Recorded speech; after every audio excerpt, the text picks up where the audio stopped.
Assalamualaikum warahmatullahi wabarakatuh. Hari ini saya Friska Ayuna Lurita dalam mata kuliah Pasar dan Lembaga Keuangan membuat sebuah rangkuman infografis perkembangan jasa sektor keuangan pada tahun 2022. Kondisi pasar modal Indonesia pada tahun 2022. Satu, terjadi stabilitas pasar. Dua, aktivitas perdagangan dengan tren yang positif. Tiga, meningkatnya kepercayaan masyarakat dalam investasi. Setelah kondisi kemudian lanjut pada capaian. Apa capaian yang didapat pada 2022? Satu, capaian mencapai 10,3 juta investor. Dua, kemudian akses instrumen yang memperluas kanal digital yang menyebabkan pertumbuhan 37,68% year on year. Tiga, terdaftar 71 emiten baru. Itu adalah capaian yang pada tahun 2022. Bagaimana performanya? Peningkatan IHSG 4,09%. Kemudian nilai kedua, nilai penghimpunan dana mencapai 267,73 triliun rupiah. Tiga, lemahnya nilai aktiva bersih atau NAB reksadana pada nilai 504,62 triliun rupiah.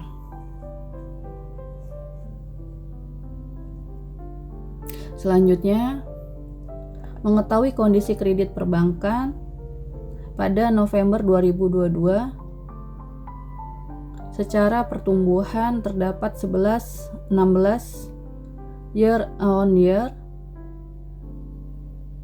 Nominal naik menjadi 13,96 triliun. Nominal naik 19,6 triliun maksud saya. Menjadi 47,5 triliun. Ini merupakan pertumbuhan kredit perbankan yang dipengaruhi oleh 3 penyaluran kredit utama. Jadi di slide ini adalah terkait kredit perbankan, di mana secara year on year berikut kenaikan 3 kredit utama. Satu, kredit investasi sebesar 13,5%. Kemudian adanya kredit normal jadi di 11,27%.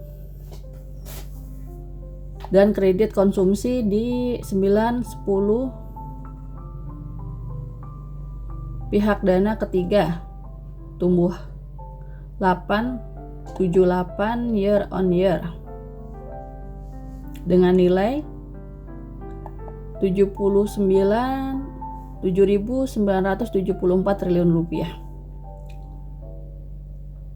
Penyebabnya adalah peningkatan tabungan dan deposito yang mana kepercayaan masyarakat masih tinggi terhadap perbankan.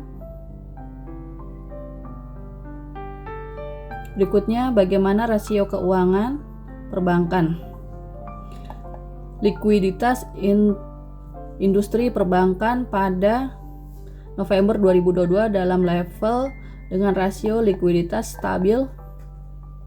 Rasio alat liquid non-core deposit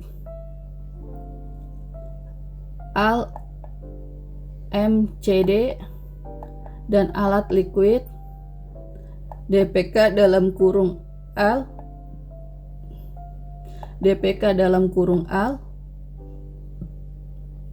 garis miring MCD pada November sebesar 134,97%. Pada bulan Oktober 130,7 dan pada bulan September 121,62%.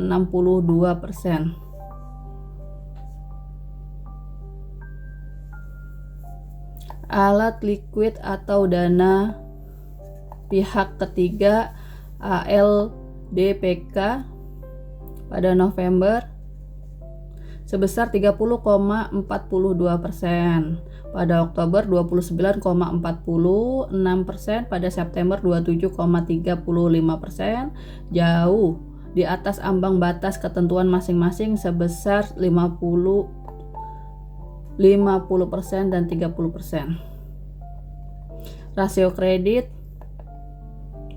melanjutkan penurunan dengan rasio NPL dan non-performance loan perbankan sebesar 0,75%, NPL gross 2,65%. Dengan ketentuan sinergi dengan kondisi net interest yang NIM yang berada pada level 6% atau tepatnya di 4,7%, mengindikasikan pendapatan bunga atas aktiva produktif sedang tidak sehat. Kredit restrukturisasi COVID-19 mengalami perkembangan positif dengan mencatat penurunan sebesar 13,27 triliun menjadi 499,87 triliun. Dengan jumlah nasabah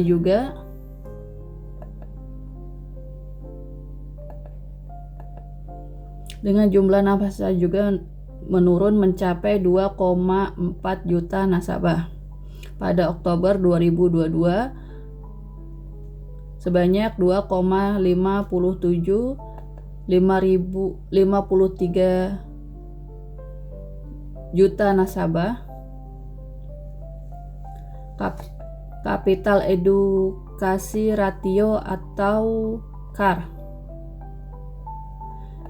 Industri perbankan tercatat meningkat menjadi 29,09% dari posisi September yang hanya 25,8%. Lalu KAR tercatat meningkat juga pada bulan November menjadi 25,49% dan posisi Oktober pada sebesar 25,08%. Posisi devisa neto atau PDN pada November 2022 tercatat sebesar 2,05%. Jauh di bawah threshold 20%. Kondisi return on asset atau ROA tidak dalam posisi baik pada MTM dan cenderung menurun 0,04% jika dibanding dengan pada bulan September 2022. ROA sendiri adalah kemampuan bank dalam mengelola dana dari nasabah. Selanjutnya, industri keuangan non-bank. IKNB memiliki tren kenaikan yang positif. IKNB didapat dari satu pendapatan premi, akumulasi pendapatan premi sektor asuransi selama Januari sampai dengan November 2022 mencapai 24 triliun atau tumbuh sebesar 0,44%. Adapun piutang pembiayaan dan aset dana pensiun yang dikelola nilai piutang tumbuh 12,96% year on year pada November 2022 menjadi sebesar 409,5 triliun. Profil resiko perusahaan pembiayaan masih terjaga dengan rasio non-performing financing atau NPF tercatat turun menjadi 2,48%. Pada Oktober 2022 tercatat 2,54%, pada September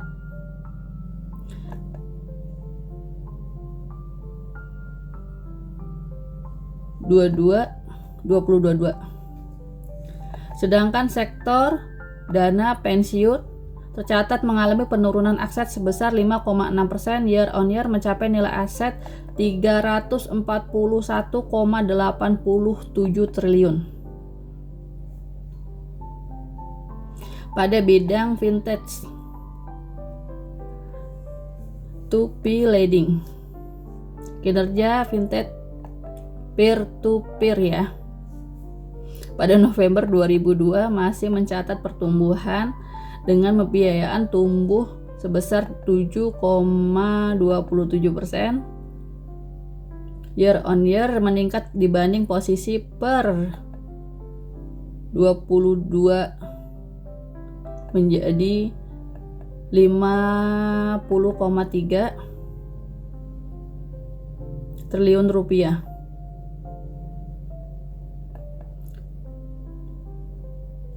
Terakhir, pada industri asuransi umum dan asuransi jiwa tercatat risk by capital atau RBC sebesar 479,88%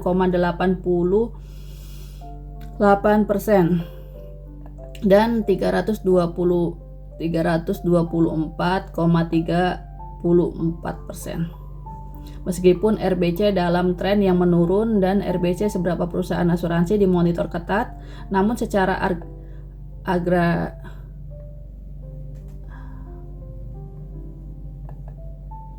RBC asuransi masih berada di atas threshold. Begitu pula pada jaring ratio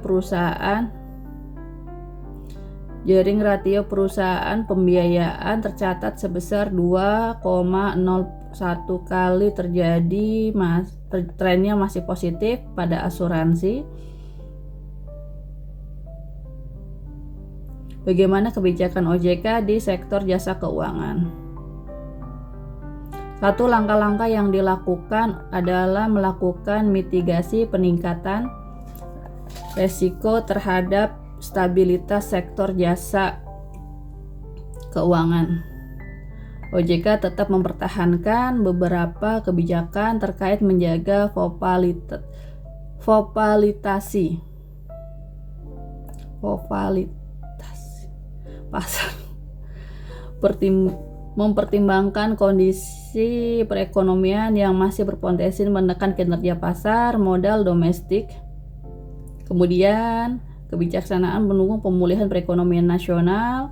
OJK telah merilis kebijakan terkait ketentuan prudensial untuk mendukung percepatan kendaraan bermotor listrik berbasis atau disingkat KPLBB, serta pengembangan industri hulunya, industri baterai, industri charging station, dan industri komponen, baik di bidang perbankan, IKNB maupun di dalam pasar modal. Kemudian sektor OJK di dalam penguatan infrastruktur sektor jasa keuangan, mendukung percepatan transformasi digital perbankan Indonesia. OJK mengeluarkan kebijakan pelaksanaan ketahanan dan keamanan siber bagi bank umum, pelaksanaan sektor kontrol terhadap perkembangan TI. Selanjutnya kepada penguatan pengawasan serta integritas pasar dan sektor keuangan. Penguatan tata kelola pelaku industri dan upaya industri pasar modal. Maka pada tahun 2022 telah diterbitkan peraturan OJK nomor 17/POJK.04/2022 tentang pedoman perilaku manajer investasi. Dan yang terakhir, peningkatan literasi inklusi. keuangan serta penguatan konsumen. Pemetaan tingkat literasi dan inklusi keuangan berdasarkan hasil SNLIK tahun 2022, tingkat literasi keuangan Indonesia meningkat menjadi 49,68%, di mana pada tahun 2019 tercatat 38,03%, dan tingkat inklusi keuangan naik menjadi 85,10%. Pada tahun 2019 tercatat 76,19%. Mengetahui opini program. Jadi ada 3 edukasi INKU.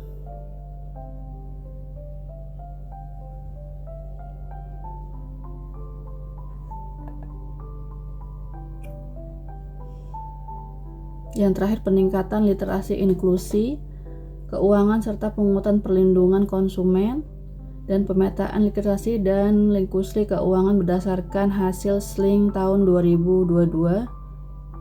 Tingkat literasi keuangan Indonesia meningkat mencapai 49,68%, di mana pada tahun 2019 tercatat 38,3%. Dan tingkat inklusi keuangan menjadi 85,10%. Pada 2019 tercatat 76,19%.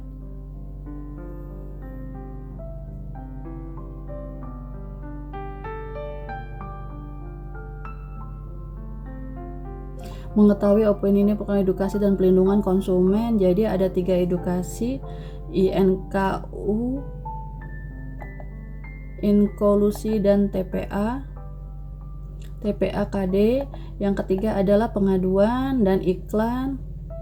Jadi bagaimana opini terhadap perlindungan konsumen? OJK telah menyusun penyelenggaraan berbagai program edukasi keuangan baik offline maupun online serta menjangkau jutaan peserta melalui berbagai channel seperti LMS, media sosial, talkshow radio, dan aplikasi edukasi. Komitmen terhadap literasi keuangan terkait melalui luasnya dan keterlibatan yang dicapai. Pada tahun 2022, inklusi dan TPAKD keberhasilan inklusi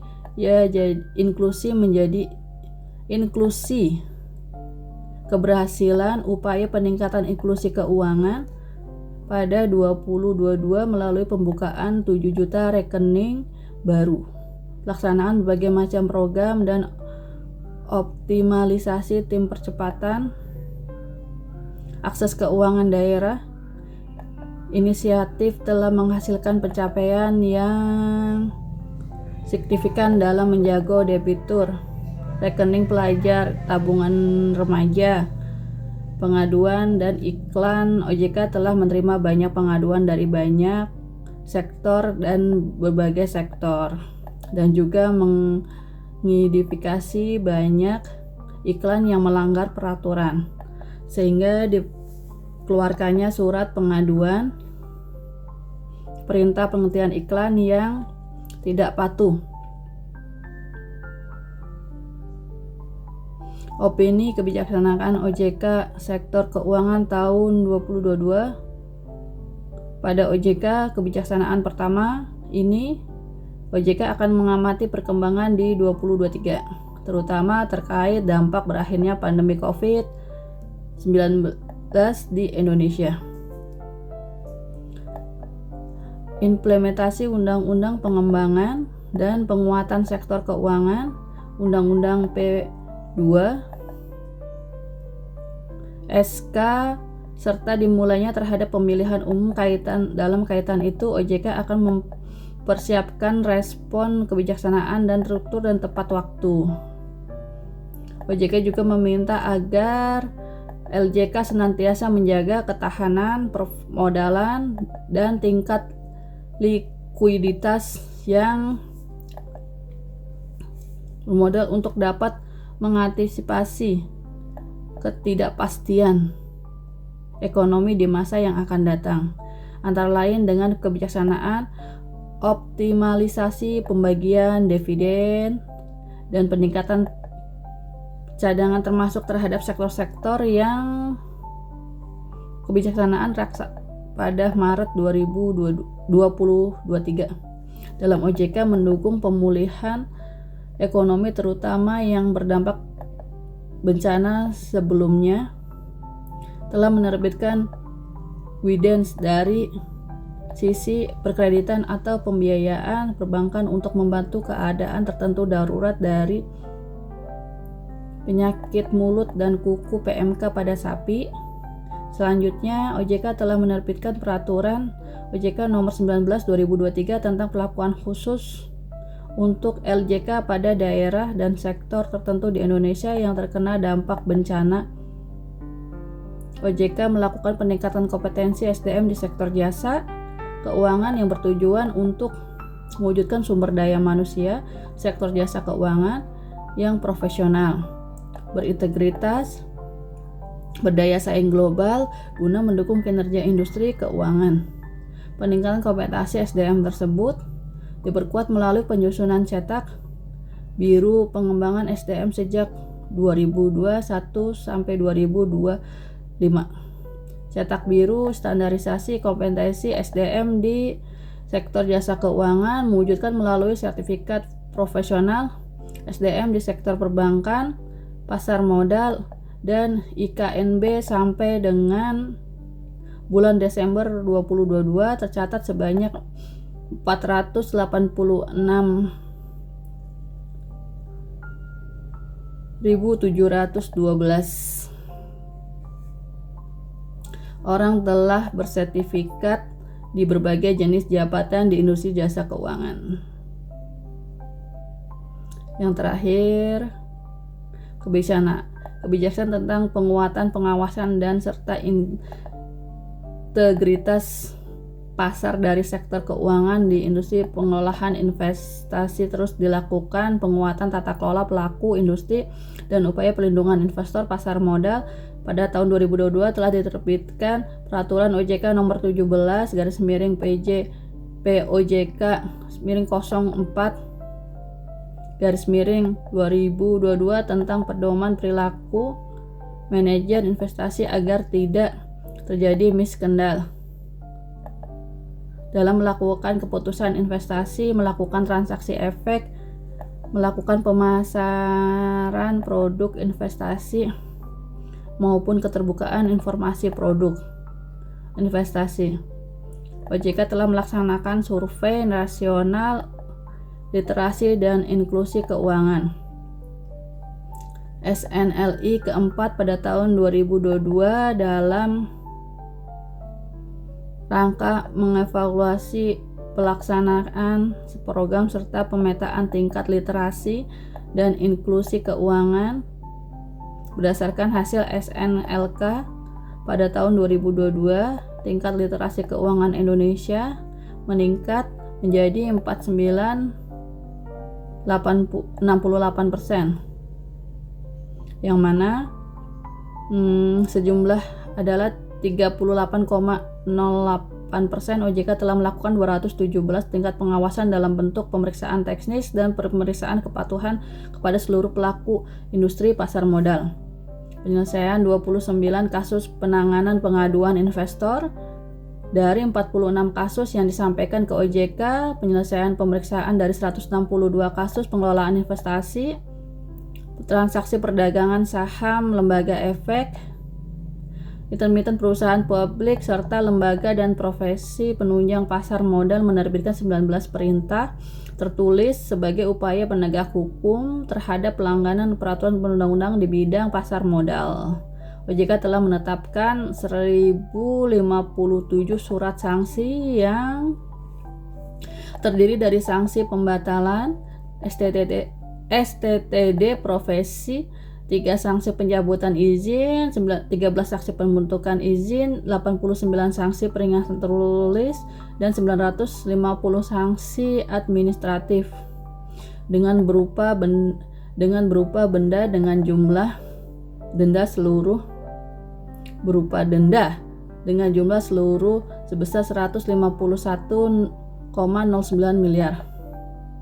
Keseluruhan presentasi yang sudah saya lakukan. Mohon maaf jika ada kesalahan kata dan data. Wabillahi taufik wal hidayat. Wassalamualaikum warahmatullahi wabarakatuh.